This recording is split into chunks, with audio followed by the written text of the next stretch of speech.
Ich darf noch mal kurz unsere Online-Teilnehmer an die Tasse erinnern. Letzte Chance. Holt euch eine Tasse, der Link steht im Chat. Sind nicht mehr viele da. Beeilt euch. Ja, kommen wir zum nächsten Vortragenden. Und dazu muss ich auf Englisch wechseln. Hello, Sandeep. Welcome to the Pentaho User Meeting. The entire Dach Pentaho community is excited about your presentation and your latest updates with Pentaho. So feel free to start.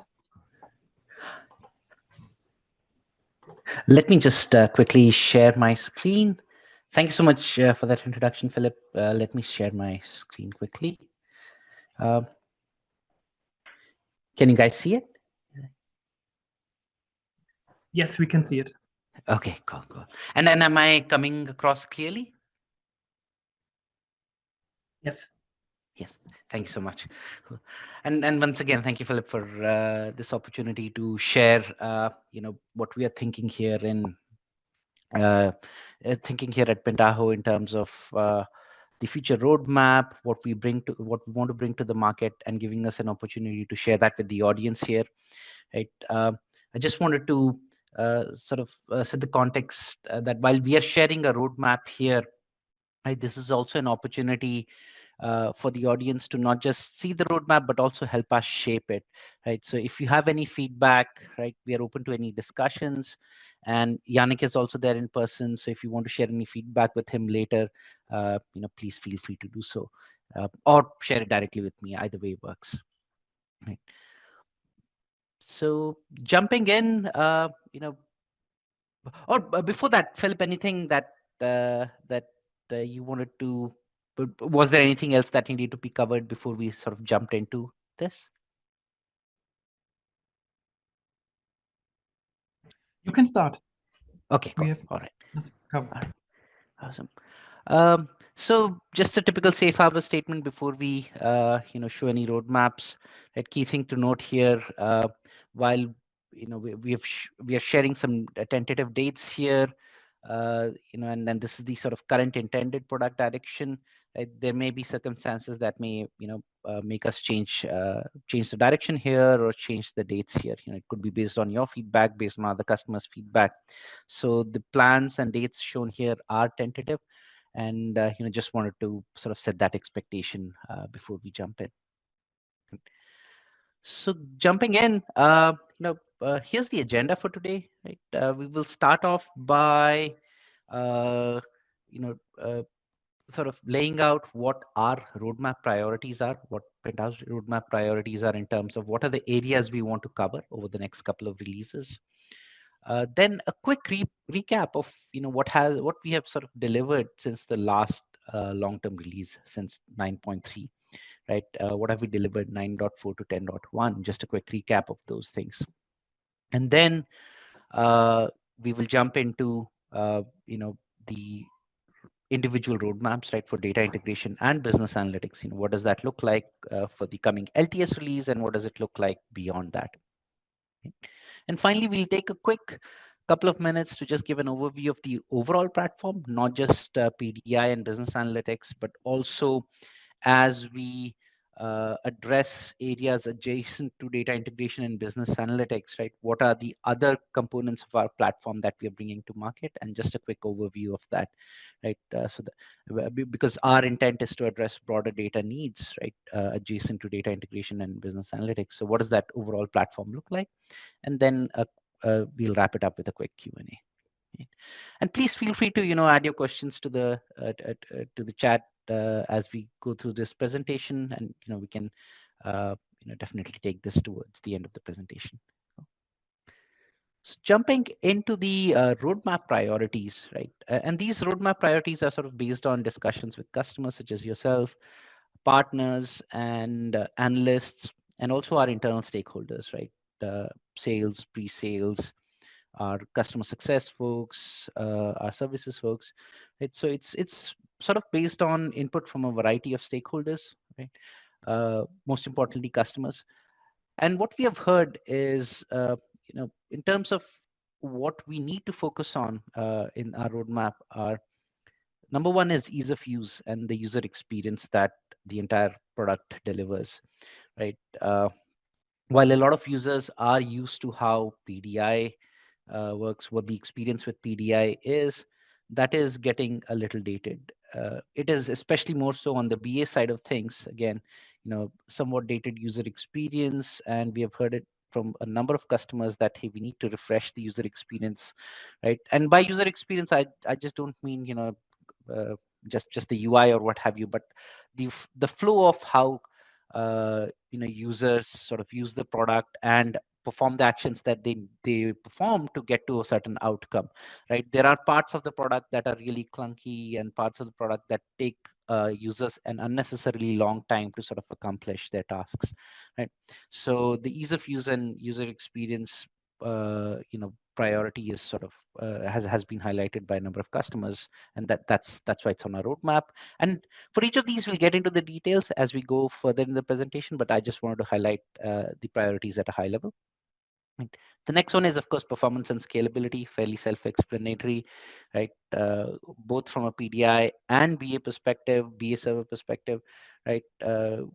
Customers want better performance. They want to be able to scale the solution horizontally, and that's why this is also priority for us, right?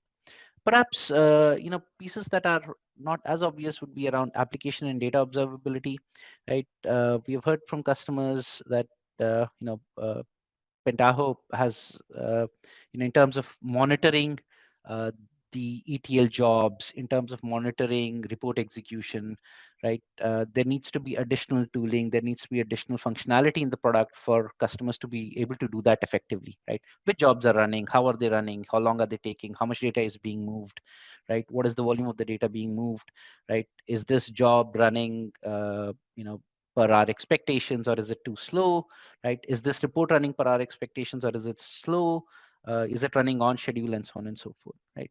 And that sort of bleeds into data observability as well, right? And that's a broader topic, but from a data observability perspective, it it comes down to, in our case at least, comes down to pipeline observability, right?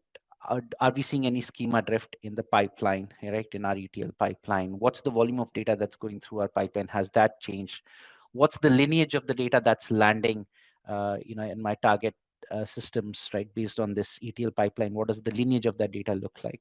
Right? So that's functionality that customers are asking for as well, and that's why that's a priority for us on the roadmap. Number 4 would be multiple integration patterns, and what we mean by that here is, today we largely support batch ingestion, right? And to a certain extent, streaming data as well. But going forward, we need to support patterns such as change data capture, both for traditional relational database systems and for SaaS applications, right? Being able to ingest the data as soon as it changes in the source system, right? Detecting changes in the data as soon as they happen in the source system, and working with the APIs that the source system provides to ingest that data as soon as those changes happen. In addition, supporting virtualization use cases as well. So that sort of feeds into the multiple integration patterns. In terms of packaging and deployment flexibility, this is more about meeting our customers where they are, right? Where do they want to deploy? How do they want the product to be packaged, right? Do they want it to be deployed as optimized images in containers, or do they want to deploy in hyperscalers? And then how do they want to consume it? Do they want to consume it as licenses, or do they want to consume it on a consumption basis, right? Based on the number of hours they're actually running the ETL job, or number of hours that it's taking to execute a certain report, or what have you, right? So not just limiting to a license-based commercial construct, but also providing consumption-based packages, right? That's another thing that we have heard from our customers, and that's why these are the things that are sort of our roadmap priorities, right? Going forward, right? Ease of use, performance and scalability, observability, both in terms of application and data, being able to support multiple integration patterns, and then providing customers flexibility in terms of how they pack up, in terms of the packages that we provide them, and in terms of where they get to deploy those. So coming to the next topic here, which is some of the key enhancements from 9.4 to 10.1, right? Number one, around the theme of ease of use and user experience, we have had number of we have made a number of enhancements from 9.4 to 10.1, and coming in 10.2 as well. Multiple UI UX enhancements across PDI and BA. multiple chart types, advanced configuration for chart types, right? We now sort of support charts not just within CCC, but also third-party libraries such as Apache eCharts and so on and so forth. Right, we have made that process a little simpler. We have made it. We have made the configuration of these charts more flexible. You now get advanced configuration options when you sort of select the options on these charts and so on and so forth. Right. And there are other sort of user experience enhancements around data source wizard and a couple of other components as well, right? The details of which we can get into. But we have delivered multiple UI UX enhancements across both PDI and BA, but there is a lot to be done, right, over the next couple of releases, and I'll get into that. But while we have delivered some UI UX enhancements since the last LTS, there is a fair amount of work to be done. And another piece around ease of user experience that has been somewhat significant is WCAG compliance, right? A lot of our customers, especially in the EU and to a certain extent, government entities even in North America here, they are concerned about WCAG compliance and making sure that any web-based tools are WCAG compliant. So we have done a fair bit of work over the last couple of releases to ensure that Analyzer and PIR, they are WCAG compliance or on the way to becoming WCAG compliant, right? Any web-based tooling that we provide, and that of course includes Puck. So, the next piece around performance and scalability, we have delivered, and then this is where I think we have made some significant improvements over the last couple of releases. More work to be done, of course, but some significant improvements. The main thing is around a thinner kettle engine, right? We have done a fair bit of work to remove a lot of functionality out from the core engine and into plugins, right? And what this has done is it has significantly reduced the memory footprint of Kettle and the execution times in a number of cases for our transformations and jobs. We have seen memory reductions of up, more of 70% plus, and execution time improvements of 30% plus, right? Again, we can get into the details of the numbers if you wish, right, separately. But the thinner kettle engine, if you will, has been a significant change since 9.3, where we have moved a lot of functionality out of the core engine and into plugins. And we are continuing to do that work, right? We've also made some BA server performance improvements. Again, I think we have seen improvements in report execution times of 30% plus, right? In certain cases, 50% plus, right, in terms of the report execution times, and significant improvements in memory consumption as well. Right? And in terms of scalability, we now have tooling to enable customers to create specific custom container images that are tailored to their specific use case and do not include any of the other craft that comes with the platform. So they can have really optimized container images that they can deploy across their either Kubernetes clusters or any other container management environment that they have. On top of that, of course, we have delivered multiple security enhancements as well. From an integration patterns perspective, our focus has largely been around, delivering bulk loader plugins for a number of data sources and targets, right? Salesforce, Snowflake, Databricks, Elasticsearch, MongoDB, and a couple of others, right? Primarily to sort of address bulk loading, bulk querying patterns in data integration, right? And then, of course, we have also delivered plugins that help with metadata discovery. This really helps with, to a certain extent, it helps with the user experience as well when customers are building out ETL pipelines. Having information about the metadata really helps with building out robust pipelines, both while you're building them out and while you're executing them, right?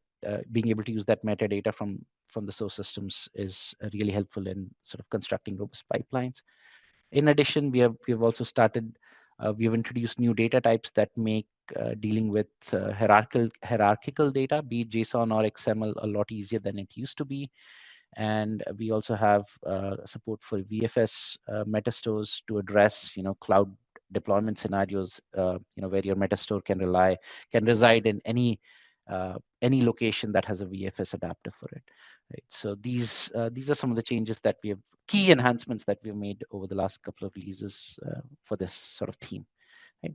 And from an application and data observability, we have introduced a license manager that will enable customers to see the usage of Pentaho within their environment, and also ensure that the entitlements are correct, are being used correctly, that they're not overusing, or this also gives customers an idea of, hey, how much are we using, how much of Pentaho are we using really, right? Do we really need a 16 core license here? Do we really, can we make do with an 8 core license, and so on and so forth, right? So we have introduced a license manager for customers to be able to not only see usage, but also ensure that they are adhering to their entitlements and so on and so forth, and optimize their usage accordingly. And then finally, from packaging and deployment flexibility perspective, we have introduced, container images for most of the hyperscaler managed Kubernetes environments. We have introduced, AMIs for hyperscaler deployment, where you get to bring your own license. And so, perhaps most importantly, we have introduced marketplace offerings where you can purchase Pentaho directly on AWS and Azure right now, either via public or private offer, and deploy it straight from the marketplace there. And the pricing for these is based on, the number of hours you use, and number of hours the instance is up, and so on and so forth. So this is sort of heading in that consumption-based pricing direction, as opposed to, an upfront license payment. So these are some of the key enhancements from 9.4 to 10.1, and there are many others. There's a whole list behind this, and if you really want to see the whole, if you're interested in seeing the whole list, then please reach out to us, and we'll get a more complete picture of all the enhancements that have happened since the last LTS release. Right. So that's on the key enhancements from 9.4 to 9.1. That was just to set the context there. Right, but we really jumping into the key meat of this presentation, if you will, right, around, hey, what can you expect to see in PDI and business analytics in 10.2 and beyond, right? So again, looking at it from those 5 themes, right? For Pentaho Data Integration, again, I'll cover business analytics later, but if I just look at Pentaho Data Integration, right, from an ease of use and user experience perspective, the 2 main things that we're focusing on are making sure that we have the right support within the application itself for project and lifecycle management, right? What this means is proper support for unit testing, proper support for being able to test, develop, test, and deploy your pipelines, right? Support for standard CI/CD tooling built into the product itself, right? Today we don't even have the concept of a project. Introducing the concept of a project, making sure that you can, unit test the various components of the project appropriately, making sure that you have you can manage it via source control, making sure you can manage it by typical CI/CD pipelines, right, within the context of PDI itself, and making it easy for users, for data engineers to move the pipeline from one environment to the next. Sandeep, sorry. So, oh, sorry, go ahead. Yeah. Your screen is frozen. Please, can you reshare your screen? Oh, is it? Yeah. Now it works. Can you? Let me, sorry, go ahead. I'll just go ahead and share. Does this work? Yes, thank you. Cool. I think I will, if it's okay, let me actually, and can you guys see it in full screen as well?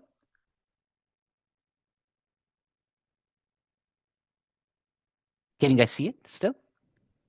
We can still see your monitor. Yeah. Okay, cool, awesome.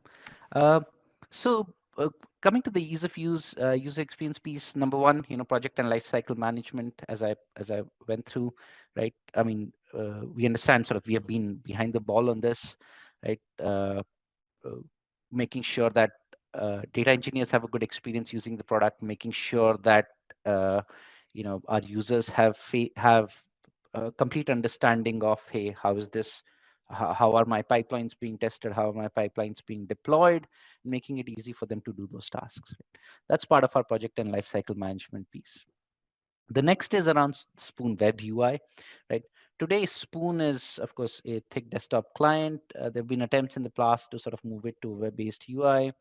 Haven't been very successful, but our intent with this is to bring Spoon into, into a modern user experience with a web-based user interface without the need for the deployment of any desktop tooling on, on individual desktops, right? We have sort of moved away from that for a lot of other applications, but this is one of the big focus areas for us from a ease of use and user experience piece for PDI, right? A BA has other priorities, but for PDI, this is a big priority for us.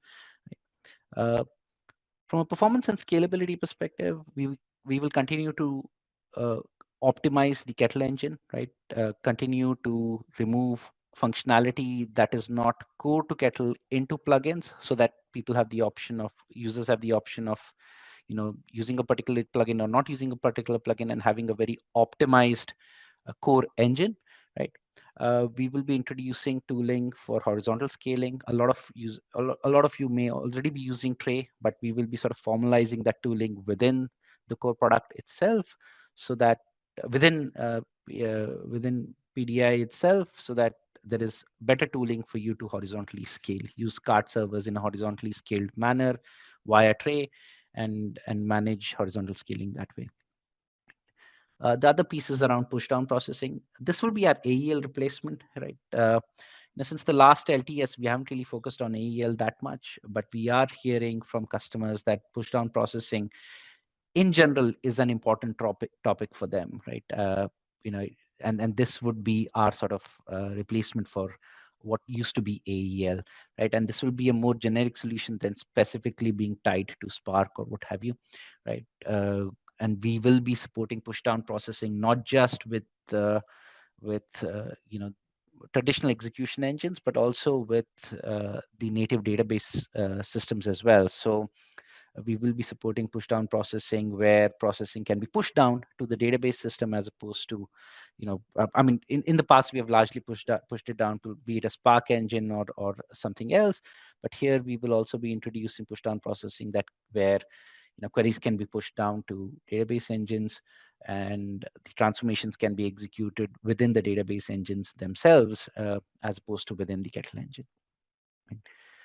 We will also be introducing multiple security and performance enhancements. Of course, these are based on bugs, defects that are out there, that we will be addressing on priority, and customer requirements that we will be addressing on priority. From a multiple integration patterns perspective, the main thing for us will be around supporting change data capture patterns for relational database systems, and then change data capture for SaaS applications, for popular SaaS applications, and then extending our data service concept that we have today to provide broader virtualization support. Right. So those are the three priority areas for us from a multiple integration patterns perspective: change data capture for traditional relational database systems, change data capture for SaaS applications, and then extending our data services to provide broader virtualization support. Application and data observability, right?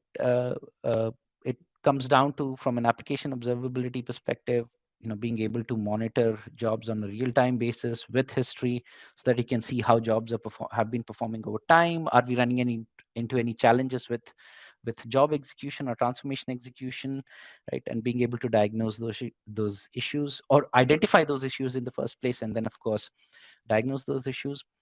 OTel integration, so that logging is better than what it is today, right? We want to integrate with standard observability tooling, be it a Splunk, be it Dynatrace, or whatever else, via OTel, so that logging is standardized, tracing is standardized, right? Performance monitoring of the application is standardized, and you can do that with standard tooling, as opposed to relying on just Pentaho logs, or extracting those logs and feeding them to another application and trying to understand what's happening, right?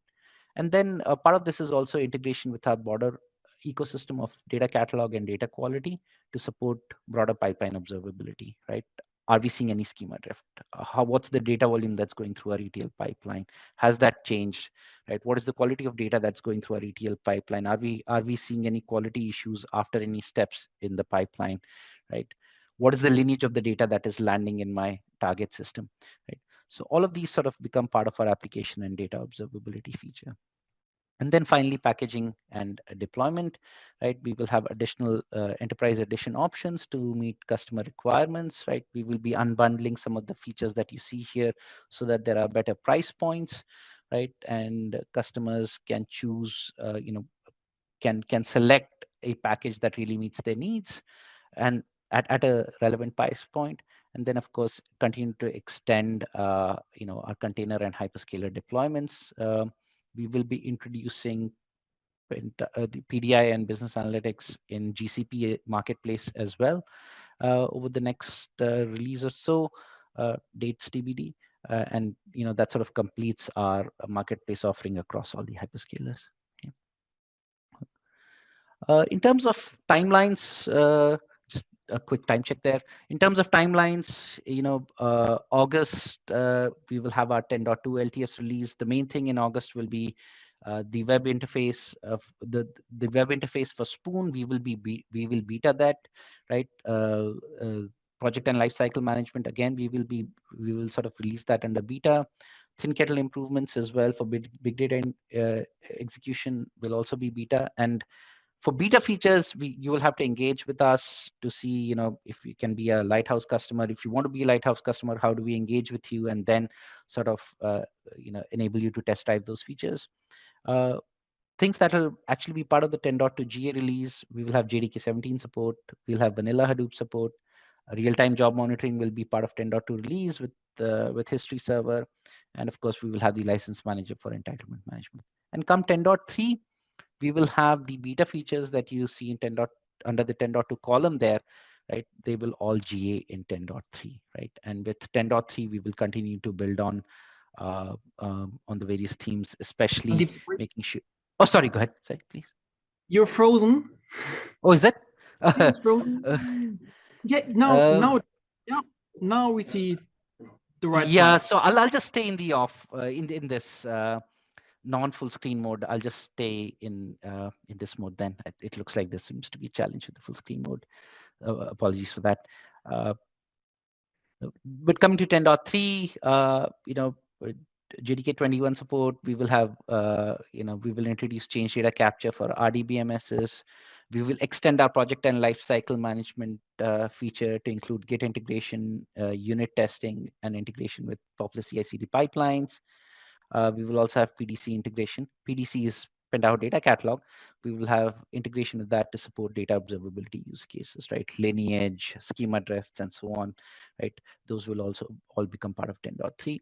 And 10.4, we will sort of deliver on virtualization support, extend our data service concept to deliver broader virtualization support, push down processing, and change data capture for SaaS source systems, right? And then we have a vision around data catalog integration to support data prep, citizen data engineers being able to do most of the work themselves, all the way from data discovery within the data catalog to building ad hoc transformation pipelines within the web UI for PDI, to being able to build out self-service, BI reporting within PBA. So we have a vision to sort of deliver that experience, and that's coming in 10.4. Right, that's on the PDI roadmap. Those are the key highlights for PDI.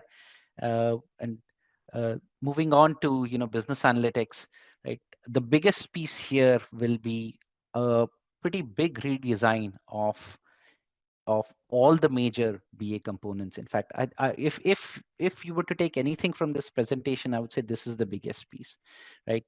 While we have performance improvements and a lot of other improvements on the PDI side, but on the BA side, our biggest goal over the next couple of releases is a pretty big redesign of everything that is in BA, right? Starting from PUC, analyzer and dashboards, right? The entire data modeling workflow, and then PIR and report designer as well, right?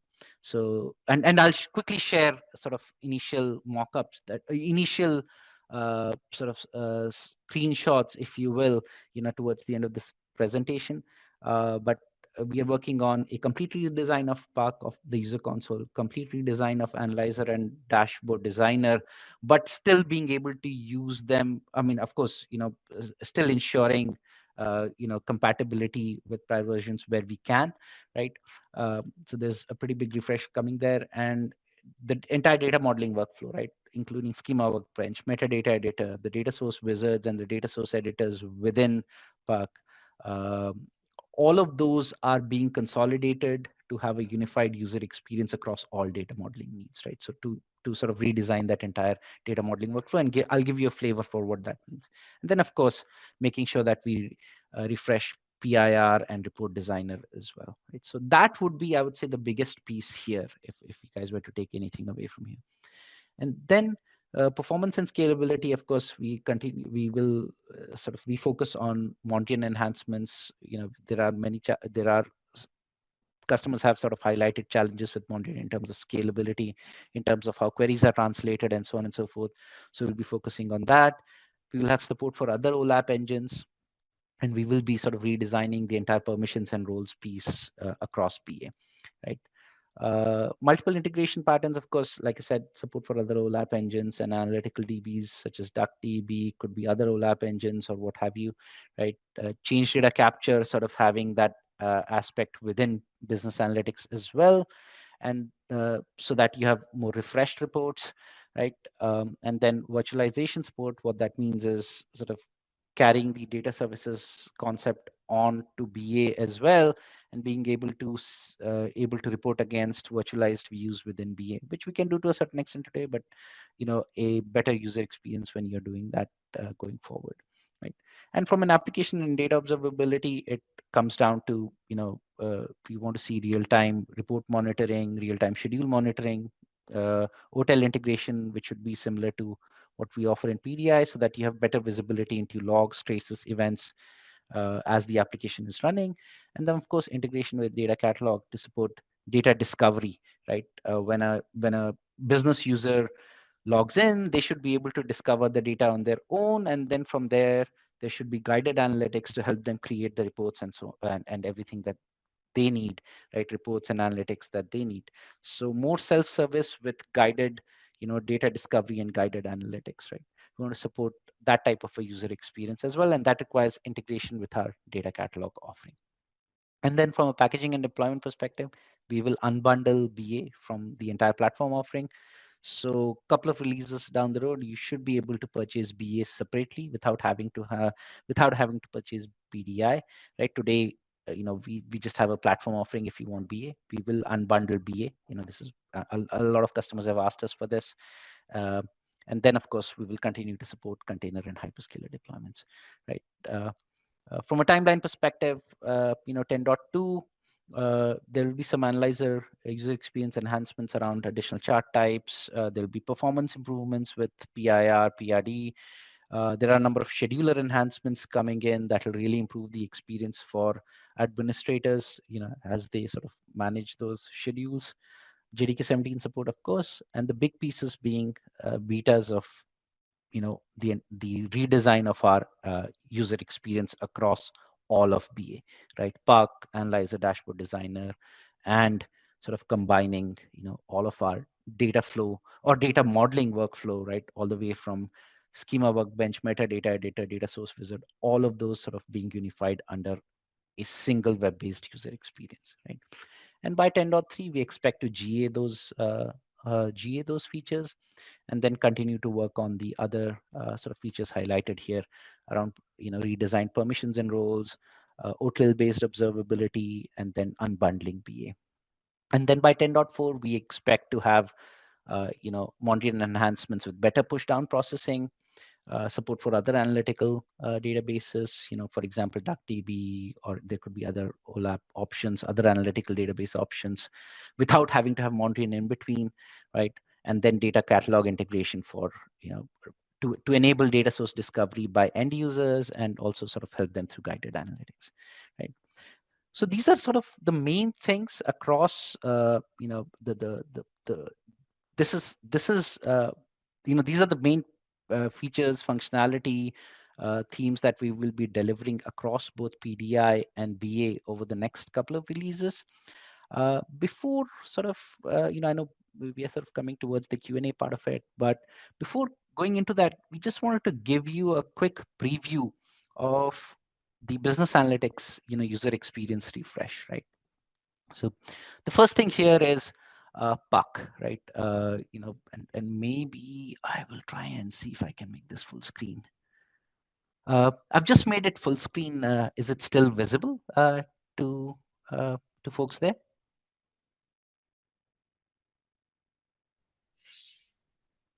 We see your Is it screen. still visible? Yes. Okay, great. It says administrator view. Can you guys see that? On the slide, yes. Yes, awesome. Okay. Cool. Yeah. So, yep. So this will be sort of the entry point. Today, this will replace Pentaho user console, right? We are still sort of iterating on some of the finer points of this, but this is largely the direction we are heading in, right? The look and feel will be completely different. It'll be more modern. We will be standardizing the look and feel across the entire Pentaho portfolio, right? What you see here is there will be sort of an easier menu to navigate across the entire platform. There will be, if you're looking at the administrator view, then quick access to various admin modules, quick view of all the KPIs, of key KPIs to sort of monitor system usage, detailed visibility for the administrator into the reports that are executing currently, or schedules that need to be executed that might be coming up, or the schedules that are in play, and so on and so forth, right? So this will be sort of this entry point for the administrator, right? And this will be sort of the redesign of Pentaho user console, right? And if I look at a data analyst's view, right, again, menu on the left to navigate across BA, quick access to various BA plugins and components, right? Analysis reports, dashboards, PIRs, being able to schedule the delivery of those reports, and so on and so forth. A different way to browse the files today. You go to browse, you pick files, and so on and so forth. So this will be a more modern experience in terms of how they access the assets that they're working on, be it reports, be it schedules, be it analyzer dashboards, or what have you. So this will also be this will be the redesign for the data analyst view, essentially, right? A complete redesign of Puck. And the big piece, somewhat bigger piece, will be around what we're calling the semantic model editor, right? This will replace data source wizard, data source editor, semantic workbench, and metadata editor, right? All of those tools will, over time go away and be replaced by the semantic model editor, which will be web-based. Here you can see a canvas, right? The data sources that you're dealing with on the left, and this will be sort of an intuitive drag and drop interface to bring in data sources, manage your cubes, manage your fact table, manage the dimensions that are linked to the fact table, and have all the functionality that DSW, DSE, Schema Workbench, Metadata Data Editor provide, but within a single view and with a more intuitive user experience. Sandeep, I think we are frozen. We see the first screen, the book. You're still on Puck? Sorry. Oh, yes, that's right. was missing. Great, thank you. Oh, this okay, sorry. I'll just try and see if I can zoom in a little bit. Looks like full screen is a little challenging, right? So as I was saying, folks, this is going to be the replacement for DSW, data source wizard, data source editor, schema workbench, metadata editor. All of those go away, and this is what replaces it, right? Of course, not immediately, but over the next couple of releases, right? There will be sort of a search component here that will allow you to discover data in a more intuitive way, as opposed to trying to really go find that table that you're looking for with that particular column, and so on and so forth. This will allow you to search for the data that you're looking for in a more intuitive way, in an easier way. Bring that data into your model, right, into your cube in a more intuitive way, more drag and drop, easier way to sort of define more complex dimensions, right? Dimensions with multiple hierarchies, dimensions that sort of meet all the needs, that sort of support all the options that Mondrian supports, right? Being able to do that all within a web interface and sort of get rid of schema workbench, metadata editor, and all that. All the stuff that you do in metadata editor that can also be all those actions can also be performed within this, and you can build out your complete semantic model within a web-based user interface, right? And just another screenshot. This is a screenshot to sort of create a dimension. We will have, today, if you look at DSW or DSC, the way we create dimensions is pretty limited. This will bring in all the functionality that Schema Workbench, Metadata Editor sort of offer from that perspective, and make it more, make it a better user experience, make it a user experience within a web-based UI. So this would be sort of the biggest piece that's going to change over the next couple of releases, right? From a BA perspective, is the user experience that customers have, right? Today, they have to use multiple tools to meet their objectives. Everything will be within, our objective is to have everything within the same web-based interface, have a more modern entry point in PAC, and have all of the work that customers do today, users do today across multiple tools, all consolidated into a single user experience, right? All the way from how they model the data, to how they build out reports, to how they schedule those reports, to how how customers use those reports in the end, right? All of that, while has a very disconnected user experience today, we will replace that with a unified user experience and all web-based coming in through this entry point. That's sort of a quick overview of where we are headed. And I know we're coming up on time, but I just wanted to give a quick overview of where we are headed as an overall platform, right?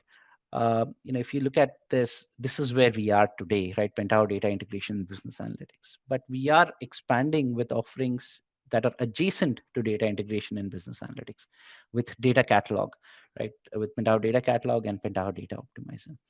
And the key pieces around Pentaho Data Catalog and Pentaho Data Optimizer are that with the data catalog, your data discovery, classification, and lineage become very easy, right? And you can deliver self-service data marketplace use cases to your customers, right? To your users, right?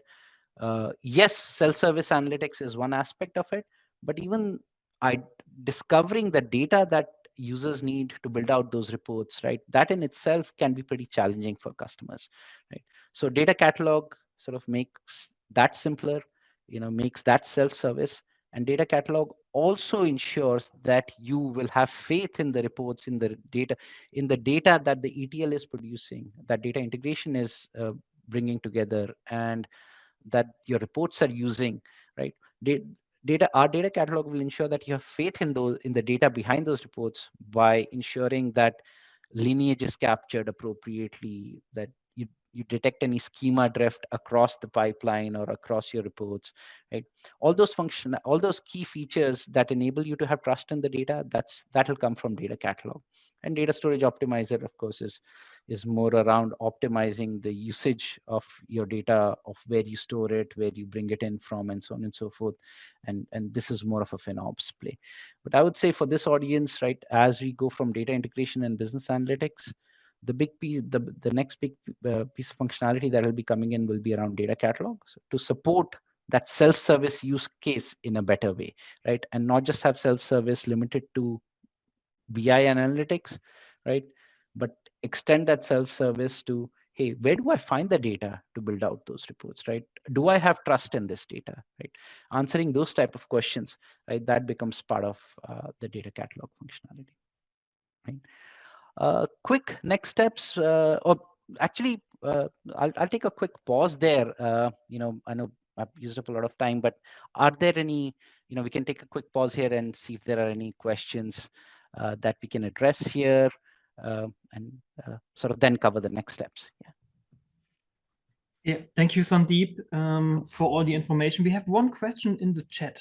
And Oh, the community is asking for a SharePoint step for download and upload data to SharePoint. Is there any we plan?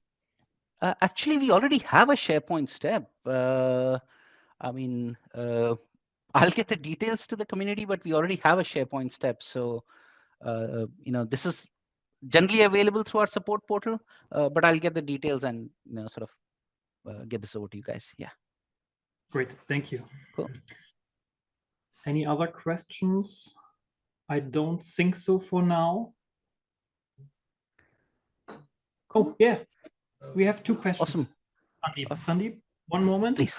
Yeah. Are there any plans, or how are the plans for the community edition or the future strategy? Okay, I asked the question once more or once again. How is with the Pentaho community version? How is it going? So we will have an announcement around the community edition around the time we go GA, right? Which will be August of first week, right?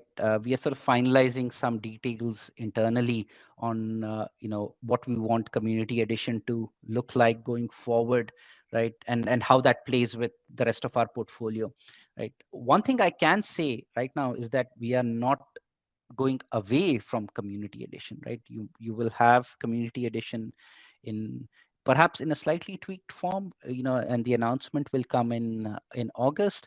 But we are definitely not moving away from the community edition, right? But given the investments we have made in the rest of the portfolio, and we are planning to make, and also sort of community involvement that we have seen in the community edition over the last couple of years, we are tweaking what community edition looks like, and there will be an announcement sort of forthcoming in around 10.2 GA, which is first week of August. Great, thank you, Sandeep. Yeah, I have another question regarding modern authentication methods.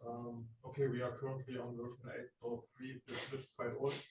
And I would like to ask if OAuth2 is natively supported by mail steps and web service steps. We can work around at the moment, but the question is regarding the native support. Do you get the question? It's No, about... I sort of, it was yeah. soft at the end. Sorry about that. Yeah. This question was too long. I can't remember. So, hi, I have a question regarding modern authentication methods, OAuth2, for native support. So we have a lot of workarounds to get the authentication tokens and so on, but especially for mail and so on, would be nice if the OAuth2 is implemented as a core, let's say. Yeah, I'm sorry I didn't communicate that, but we will have OAuth2 support across all of BA by 10.3, right? That is our current plan, to have OAuth2 support across all of BA components by 10.3. I mean, this is a critical ask from a number of customers, and right now our plan is to have it delivered by 10.3. Perfect, thanks. Yeah. Great. Next question. Please come here. So I don't need to repeat the question. This is a short question, but yeah, okay. My English is not so good. Hi. Will the Spoon standalone version still be developed, or will it be replaced by the Web Spoon version? Yeah, so our plan there, right, and again, this is me being transparent with the audience here, is we will introduce the web-based version of Spoon, right? We will GA in 10.3, but we will continue to continue to develop on Spoon as it is today, right? That is because we do not know, and this is being absolutely honest, we do not know if users, when they actually get to use it, will prefer the web-based interface or the desktop interface, right?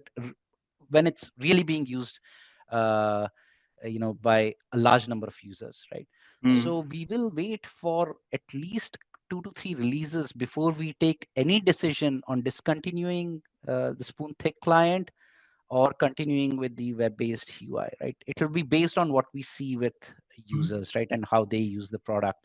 Because I think we will only learn this once users have it, when a large number of users have it in their hands, and then we can take a call on, hey, yeah, we see, you know, almost every use case being addressed by the web-based Spoon interface, right? People are using it, they are comfortable with it. You know, once, if we reach that point, then we might take a decision to sort of gradually ramp down our investment in the desktop interface. Okay, thank you. But it is dependent on what we see, how we see users reacting. Mm. Yeah. Great. So thank you, Sandeep. Thank you for all the information. I love the new GUI screenshots. And yeah, we are all looking forward to the new features. Same here. Thank you very much. Yep. I mean, we are looking forward to getting it in your hands as well. And just to, you know, lay out, right, please share your feedback. I will put my email address in the chat. If you have any feedback, please reach out to me. Yannick is there in person. If you have any feedback later in the day, please you know, share it with him. And if you want to be involved as part of our Lighthouse program to, you know, try out the beta features, please contact your support rep. Right. And if you want to have any further roadmap discussions, please contact your account exec or support rep or Yannick, right? And we can definitely have, you know, further roadmap discussions, right? Because like I said earlier, this is also an opportunity for you to shape the roadmap, you know, see your, you know, needs being addressed as well. So please feel free to reach out regarding that. Yeah. I will put my email address there. Thank you. Sandeep. Thank you so Thank much. you very much. Thank you.